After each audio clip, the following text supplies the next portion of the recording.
नमस्कार, मैं शिवा मानिकपुरी, रंगोली आर्टिस्ट रायपुर से, और मैं अपने चैनल पे आप सभी का स्वागत करता हूं। और आज मैं आपको ऐसे कलाकार से मिलाने वाला हूं जो सूपा के ऊपर काम करते हैं। सूपा के ऊपर पेंटिंग बनाते हैं, पत्तल के ऊपर पेंटिंग बनाते हैं, जो हम खाना खाते हैं ना पत्तल, उसके ऊपर भी पेंटिंग बनाते हैं। और जब मैं पहली बार इनका काम देखा तो मेरा दिल खुश हो गया था। और अभी वो हमारे साथ में नेपाल भी गए थे और नेपाल एग्जीबिशन में उनका काम भी देखे।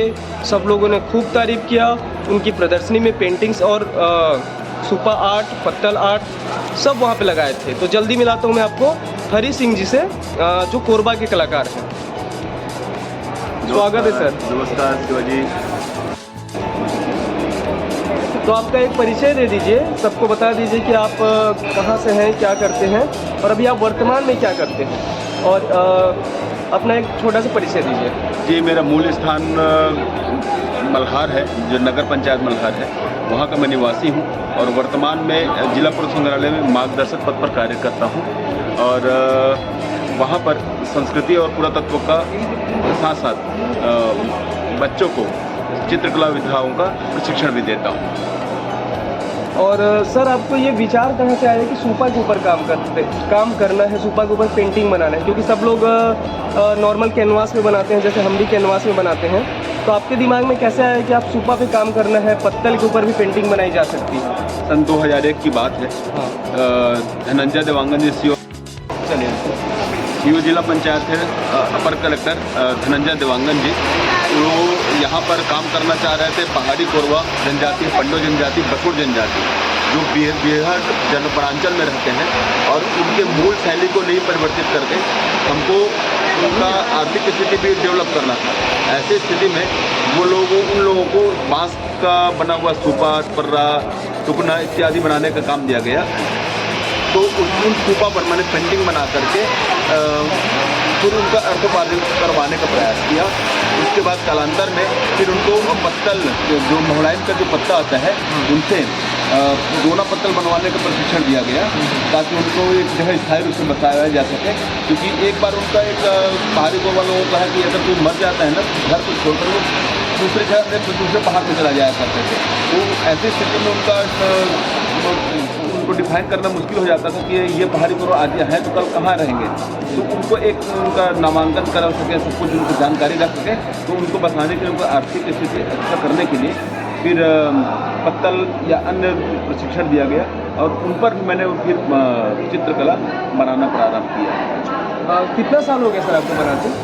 अब कह दीजिए 20 साल हो गया इस पर काम करते हुए। 20 साल से आप सूपा में पेंटिंग बना रहे हैं जी। और एक पेंटिंग बनाने में कितना समय लग जाता है? शुरुआत में क्योंकि अप डाउन रहता था, तो उसमें 6 से 7 दिन तक लग जाता था। अब एक सूपा पेंटिंग अगर पोर्ट्रेट बनाना है तो समय लगता है, जबकि सीनरी वर्क बनाने में तो एक दिन हो जाता है। अब पोर्ट्रेट बनाने में 1 से 2 दिन में एक पूरा पोर्ट्रेट वर्क कंप्लीट हो जाता है।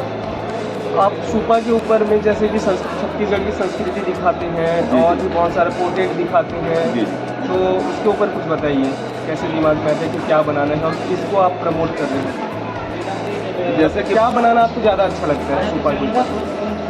खास करके मैं छत्तीसगढ़ के जो संस्कृति है उनको बताने का प्रयास करता हूँ, क्योंकि इनका ओरिजिन ही यहीं पे हुआ था। सूप कला इसके पहले कोई करते नहीं थे, पर्रा में कोई करते नहीं थे।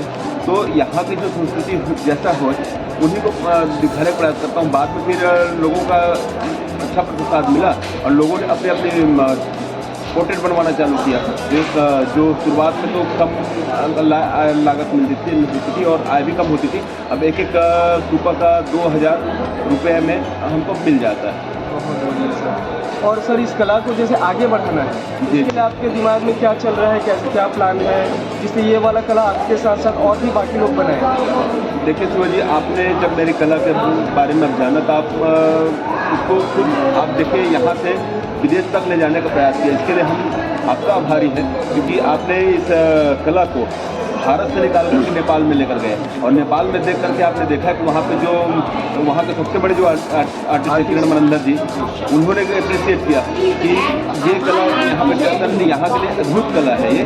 और ऐसी कलाओं को वहाँ पे जो MFA आचार्य जी, उन्होंने भी बताया इसको कि मैं इनका प्रशिक्षण अपने कॉलेज में दूंगा। तो ये बहुत बड़ी बात है हमारे लिए कि छत्तीसगढ़ के जो कला है ये आपके माध्यम से हमको नेपाल ले जाने का अवसर लेकर गए। धन्यवाद। और सर अभी जो नए कलाकार हैं, चाहे किसी भी कलाकार, चाहे वो पेंटिंग वाले हो जैसे मैं रंगोली वाला हूँ, या जो फाइन आर्ट्स वाले हैं, उनके लिए क्या संदेश देना चाहते हैं? वो कैसे आगे बढ़े, इसको अपना करियर कैसे बनाए, उनके लिए कुछ बताइए। देखिए एक कलाकार चाहे जितने भी बड़ा कलाकार हो, जब तक उसकी पहचान एक देश विदेश तक नहीं होती है, लोग बाग उनकी कलाओं को समझते नहीं हैं। ऐसी स्थिति में हम देखते हैं कि आपके जैसे जो बड़े कलाकार हैं, ये चूँकि आप एक कह दीजिए अंतर्राष्ट्रीय जो नए कलाकारों को जब तक उनका खुद नाम नहीं होगा, उनकी पेंटिंग बिकती नहीं है। ऐसे में उनको अर्थोपार्जन करने में दिक्कत होती है। वो और केवल वो स्कूल में टीचर्स या किसी अपने क्लास खोलकर ही पैसा अर्जन करने की स्थिति में रहते हैं। ऐसे में उनको एक प्लेटफॉर्म नहीं मिल पाता। इसके लिए आप जैसे जो बड़े आर्टिस्ट हैं, जो Guinness book of world record holder है रंगोली में, आपने यहाँ के कलाकारों को अभी हम देखें कि 30 कलाकारों को लेकर आपने नेपाल गए और 5 कलाकार आपके नेपाल से थे, और भी वहाँ से देखे देश से कम से कम वहाँ 15 से 20 देशों के दर्शक आए थे जिन्होंने अप्रिशिएट किया, कलाकारों को सराहा। उस स्थिति में ऐसा प्लेटफॉर्म मिलना चाहिए और ऐसा उपाय हमारे विभाग, क्योंकि संस्कृति विभाग में मैं काम करता हूँ, तो उनको भी चाहिए, आपको कंसल्ट करना चाहिए विभाग से कि हमारे जो छत्तीसगढ़ के विभिन्न जो कलाकार हैं उनको एक रायपुर जैसी जगह में प्लेटफॉर्म दें। और अच्छा होगा क्योंकि आप खुद रायपुर से जुड़े हुए हैं, तो आप उसका नेतृत्व आप करें। सर आप संस्कृति विभाग से जुड़े हैं, है ना? तो संस्कृति विभाग से जुड़े होने के कारण और आप हमारे सरकार से, शासन से आप क्या चाहते हैं? कलाकारों के लिए सरकार को क्या करना चाहिए आगे बढ़ाने के लिए, और जो सुपा कला है उसको आगे बढ़ाने के लिए आप क्या उम्मीद करते हैं सरकार से? छत्तीसगढ़ चूँकि मैं संस्कृति और पुरातत्व विभाग से जुड़ा हूँ, शासन आकार जैसा प्रशिक्षण शिविर चलाती है। आकार में मुझको केवल 2 बार मिला, 2008 में मिला और उसके बाद 2011 में मिला, उसके बाद कोई मौका नहीं मिला। तो उसमें अलग अलग विधाओं को दिया गया और उसमें ये कहा दिया गया कि आप संस्कृति विभाग में डेली बेस कर्मचारी हो तो आकार में फिर आपको मौका नहीं मिलेगा।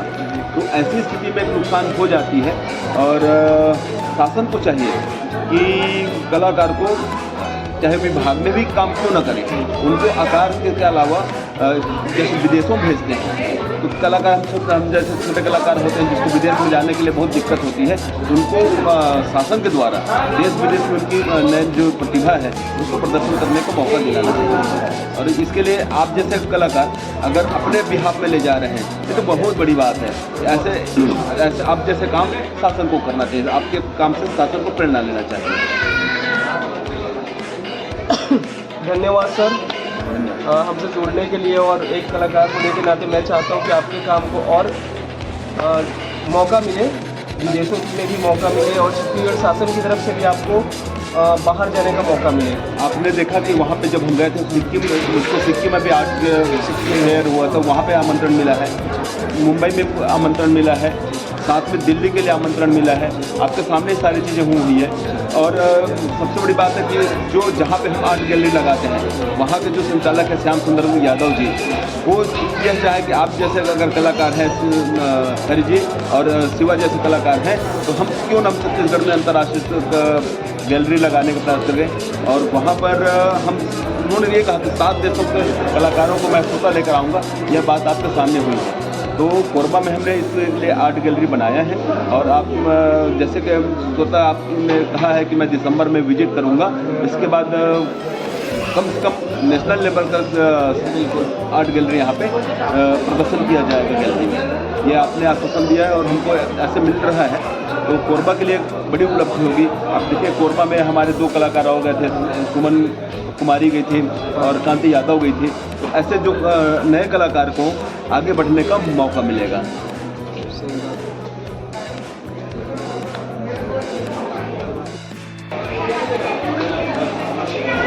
तो अभी आप देख रहे थे हरी सर का ना सुपा वाला काम बहुत शानदार है, बहुत अच्छा बनाते हैं और उनका भी आप ना इंस्टाग्राम पे भी देख सकते हैं।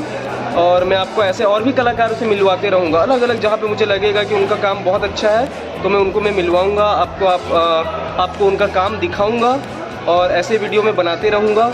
मेरा वर्कशॉप, एग्जीबिशन, रंगोली, पेंटिंग तो आप देखते ही रहते हैं। साथ में मैं नए नए कलाकारों से भी आपको मिलवाऊँगा। तो इस चैनल को सब्सक्राइब करिए और जो आगे कमेंट करना चाहते हैं वो आप कमेंट करके बताइए। धन्यवाद। जय हिंद, जय भारत, जय छत्तीसगढ़।